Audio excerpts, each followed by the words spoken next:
So the Pixel C was introduced in December of 2015. It was introduced to lukewarm reception due to two things. One would be the price, the other would be the lack of features that a tablet should have had from the get-go. Now the feature set was fixed with the release of Android 8.0, but unfortunately Google never saw fit to lower the price, so it stayed about $5.99 for a while, and that's what ultimately caused it to sell poorly. But fast forward to 2019, I was looking for a tablet. I didn't want to go Apple because my wife has an iPad and it's fine, but I just wanted something different because I own a Pixel. I'm not really invested in the Apple ecosystem, so wouldn't really work for me. So first I tried a Nexus 9, which ended up being a pretty good tablet. It had a Tegra chip in it, a Tegra K, and it was decent. But I needed something a little bit better. So then I started looking into the older Pixel tablets, and I saw the Pixel C. So I looked at the hardware. It has a Tegra X1 chip, 3 gigs of RAM, which was standard for the time, 256 core Kepler GPU, which is pretty good, and it has dual speakers. So I thought, hey, I'll give it a shot. So I was able to get one for probably about half of what it cost, actually a little more than half of what it cost when it was new. So I decided to pull the trigger. So I was able to find one on eBay. Great condition. It was basically mint condition, 0 scratches, nowhere. It was awesome. It was perfect.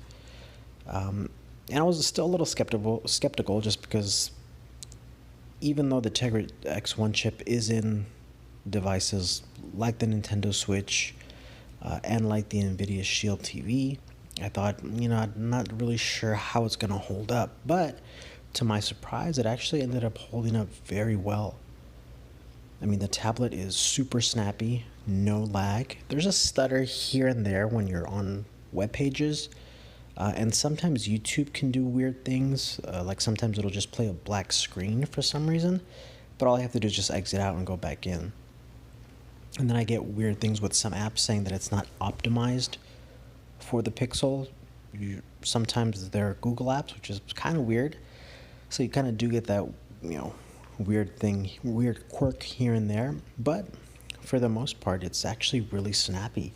One of the things that I really, really like is emulation. It can actually emulate games very, very well, especially stuff like Nintendo, Super Nintendo, Genesis. It can do Nintendo 64, PlayStation 1. It can do Neo Geo Arcade. It can even do some GameCube running the Dolphin emulator. It doesn't do the best job at emulating Nintendo or GameCube, but it does decent. On some games it can run them at full speed, others it can't, so it just kind of depends on the game. Tried PSX2, which is a PlayStation 2 emulator, and yeah, that one was pretty terrible, so not able to do PlayStation 2, but at least it can do some GameCube games, which is pretty cool. But as you can see here, for stuff like the older stuff, this is Genesis. This is actually a Streets of Rage 2 mod, or a hack, which includes Street Fighter 2 characters. Genesis, anything from the 8, 16, and 32-bit era, it runs great.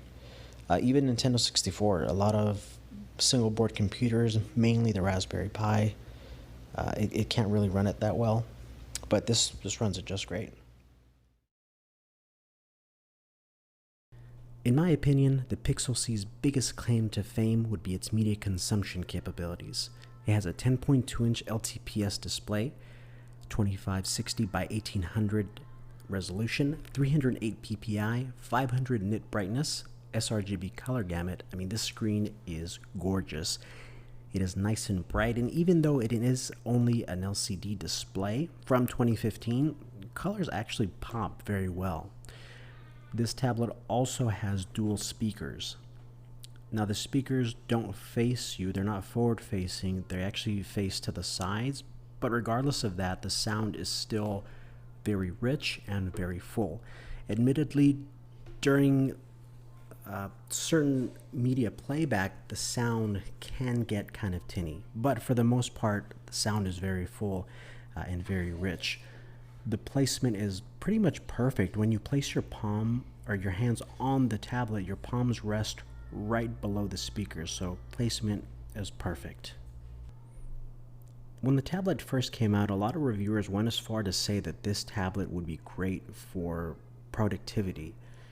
In my experience, I haven't really tested it for that. I didn't buy the keyboard simply because it's still super expensive, and I'm not willing to pay that much.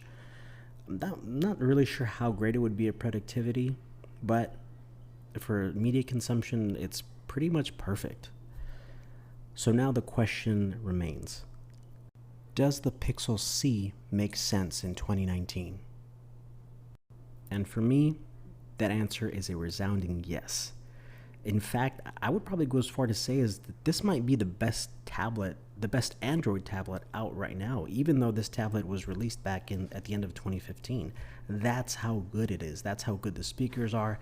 That's how good the screen is. That's how good that K1 processor is.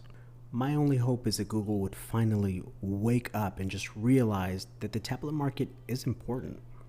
But I digress. We may never know. So thank you so much, guys, for your time.